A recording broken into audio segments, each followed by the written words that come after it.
ಇದು ಮಂಗಳವಾರದ blog.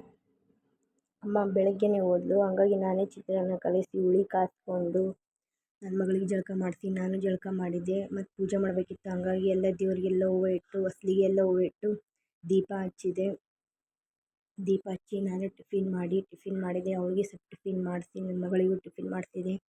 Tiffin ಮಾಡಿಸಿ ನೀರು ಬಂದಿದ್ದು ನೀರು ತುಂಬಕ್ಕಂತ ಹೋದೆ. ನನ್ನ ಮಗಳು ಅಷ್ಟೊತ್ತಿಗೆ ಎದ್ದೇ ಬಿಟ್ಟಳು. ಪ್ರತೀಕ್ಷೆ ಎದ್ದಿದ್ಲು ಮತ್ತು ಪ್ರೀತಿನೇ ಇದ್ಲು. ಮತ್ತು ಅವರಿಬ್ಬರನ್ನ ಆಟ ಆಡೋಕ್ಕೆ ಬಿಟ್ಟು ಸ್ವಲ್ಪಕ್ಕೆ ಫೋನ್ ಕಸ್ಕೊಂಡಿದ್ದಕ್ಕೆ ಇದು ಸಿಟ್ಟು ಬಂತಾಕಿ ನನ್ನ ಮಗಳಿಗೆ. ನಾನು ನೀರು ತುಂಬಕತ್ತಿದ್ದೆ. ನೀರು ತುಂಬಿ ಹಂಗೆ ಬಟ್ಟೆ ಎಲ್ಲ ಒಗೆದಾಕಿ ಹಾರಾಕಿ ಒಂದು ಯೂಟ್ಯೂಬ್ ಚಾನಲ್ ಚಾಲೂ ಮಾಡೀವಿ. ಲತಾ ನಾಗರಾಜ್ ಅಂತ ಯೂಟ್ಯೂಬ್ ಚಾನಲ್ ಇದೆ. ಯಾರೆಲ್ಲ ಇನ್ನೂ ನೋಡಿಲ್ಲ ಲಿಂಕ್ ಇರುತ್ತೆ, ಹೋಗಿ ಚೆಕ್ ಮಾಡಿ ಒಂದ್ಸಲ. ನೀರೆಲ್ಲ ತುಂಬಿ ಮತ್ತು ಅವಳಿಗೆ ಆರಾಮಿದ್ದಿದ್ದಿಲ್ಲ. ನಿನ್ನೆಲ್ಲ ನೈಟ್ ಎಲ್ಲ ಜಗ್ಗು ಕಿರಿಕಿರಿ ಮಾಡಿದ್ಲು. ಅವಳು ಹೋಗಿ ತೋರಿಸ್ಕೊಂಬರ್ಬೇಕಿತ್ತು, ತೋರಿಸ್ಕೊಂಬಂದು ಮತ್ತು ಸಾಯಂಕಾಲ ಕುಡಿ ನೀರು ಬಿಟ್ಟರು. ಕುಡಿ ನೀರು ತುಂಬಿ. ಈ ವಿಡಿಯೋ ಇಷ್ಟ ಆದರೆ ಲೈಕ್, ಶೇರ್, ಕಮೆಂಟ್ ಮಾಡಿ.